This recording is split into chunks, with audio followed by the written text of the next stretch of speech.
আজকে নিয়ে এসেছি শীতের সবজি মটরশুঁটি দিয়ে মজার একটি রেসিপি। সকালের ভীষণ ব্যস্ততার মধ্যে কোনো রকম ঝামেলা ছাড়া ঝটপট করে তৈরি করে নেওয়া যায় এই রেসিপিটি। আবার হাতে যদি একদমই সময় না থাকে তাহলে এই রেসিপিটি একবার হলো ট্রাই করতে পারেন। রেসিপিটি তৈরি করার জন্য এখানে আমি 1 বাটি মটরশুঁটি নিয়েছি।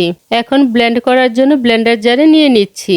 সাথে দিয়ে দিচ্ছি 2 টুকরো আদা, একটা কাঁচামরিচ, 1 মুঠো ধনেপাতা আর সামান্য পরিমাণ জল দিয়ে মিহি একটা পেস্ট বানিয়ে নিচ্ছি। পেস্ট বানিয়ে নেওয়া হয়ে গিয়েছে, এখন এটাকে আমি এভাবে রেখে দিচ্ছি। এবার বড় একটা বাটির মধ্যে নিয়ে নিচ্ছি 2 বাটি ময়দা, স্বাদ মতো লবণ, 1 চা চামচ চিনি আর 1 টেবিল চামচ সয়াবিন তেল দিয়ে খুব ভালো করে ময়ানটা দিয়ে নিচ্ছি। খুব ভালো করে ময়ানটা হয়ে গিয়েছে। এবার তৈরি করে রাখা পেস্টটা অল্প অল্প করে এর মধ্যে দিয়ে মিশিয়ে নিচ্ছি। মাখার সময় কোনো রকম জল ব্যবহার করা যাবে না। মটরশুঁটির পেস্ট দিয়ে ময়দাটাকে খুব ভালো করে মেখে নিতে হবে। ময়দাটা ভালো করে মেখে নেওয়া হয়ে গিয়েছে। এবার 5 মিনিট ঢাকনা দিয়ে রেখে দিব।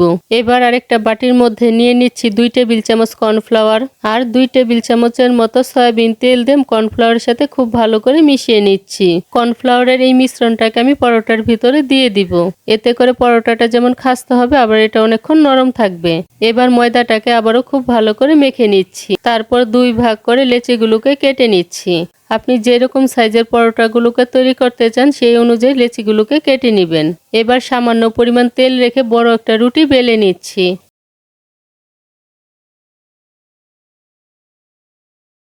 এখানে রুটিটাকে যে আপনাকে গোল করতে হবে তেমনটা কথা নয়। গোল না হলেও কোনো সমস্যা নেই, কারণ এটাকে আমি আবারও ভাজ করব। রুটিটা আমার বড় করে বেলে নেওয়া হয়ে গিয়েছে। এবার তৈরি করে রাখা কর্নফ্লাওয়ারের মিশ্রণটা ভালো করে এর উপর মেখে নিচ্ছি।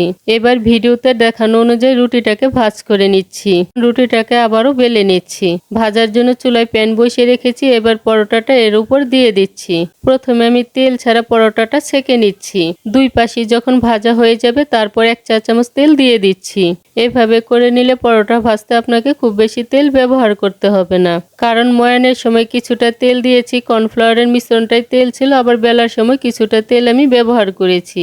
পরোটাটা আমার ভাজা হয়ে গিয়েছে। এবার আমি তুলে নিচ্ছি আর বাকি পরোটাগুলো একই রকম ভাবে ভেজে নিচ্ছি। সবশেষে পরোটাগুলোকে আমি টমেটো সসের সাথে পরিবেশন করে নিয়েছি।